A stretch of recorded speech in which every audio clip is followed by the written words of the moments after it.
So it's interesting. So most people don't know what a psychiatrist is. Okay. We get called psychologists all the time. Right. Sure. And so a psychiatrist is a medical doctor that went to medical school and then did psychiatry residency training and then became a psychiatrist, okay? A psychologist has a PhD in psychology and doesn't prescribe meds. Now, there are some very limited situations in a couple of states where psychologists can get additional training and prescribe, but generally the rule holds up that psychiatrists can prescribe you medications and psychologists can't. So that's the first thing that happens. Most people think we're psychologists, which is not a bad thing. Okay. But a psychologist can't give you a stimulant for ADHD, can't give you an antipsychotic if you're having psychosis, and so on and so forth. Yeah. The other thing that is important to know about psychiatrists is many psychiatrists are trained in talk therapy. Okay? Not all practice talk therapy, but many psychiatrists do.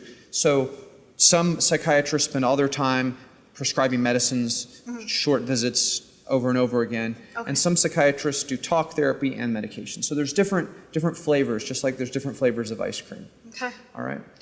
The idea of psychiatrist as having, fangs and teeth, like your first grade teacher that you're worried about, right? Yeah. When you're going to school for the first time, right? Yeah, it's a good analogy, good. right? Yeah. It can be really, really hard to go in and sit in the office. So we have a lot of patients who schedule an appointment and never show up to their first appointment. I'm not surprised. Yeah, and it happens all the time. And in a general psychiatry setting, in private practice, the no-show rate can be as high as about a third. Wonder how that compares to going to the dentist. Yeah, I don't know. I don't know the answer to that. So it's an accomplishment to get in the office. And I give patients credit for that. And we know, psychiatrists know that when you come in for the first time, you're going to be nervous. Yeah. And most psychiatrists are pretty good at helping patients be comfortable when they come in. I hope so. We're not going to judge you. We're not going to try to dissect your brain and tell you what's wrong with you.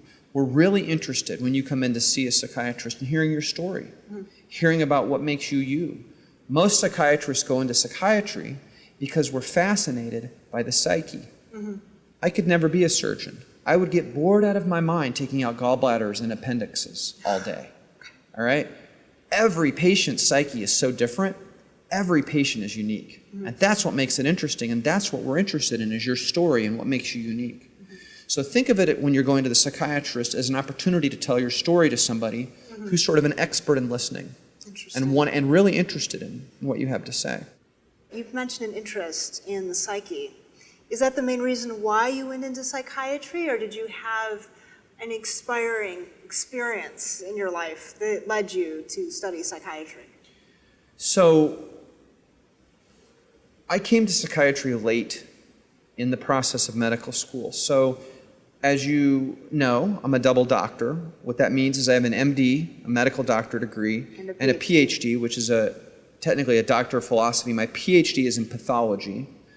And then I have additional training in psychiatry, and I'm a board-certified psychiatrist. And what I could tell you now is that I was drawn sort of to psychiatry, I think, because I grew up in a culture of death. Oh, what does that mean? I grew up in a culture of people completing suicides. I had friends at school, acquaintances at school. There was one young man, it's a very tragic story. He was a freshman when I was a senior in high school who turned on the car in the garage to try to kill himself with carbon monoxide. The garage was attached to the house. Wow. And he killed his parents and both his siblings accidentally. Oh my gosh, what a tragedy. And I think I was a pallbearer 8 times before I was 22. Wow.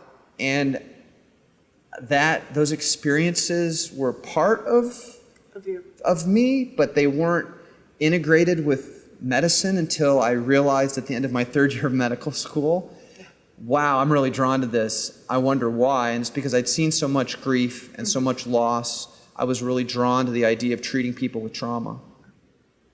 Is there a certain person in your personal life who you're inspired by today?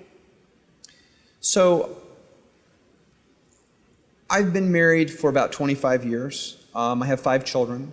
We're a 2-career household. Oh.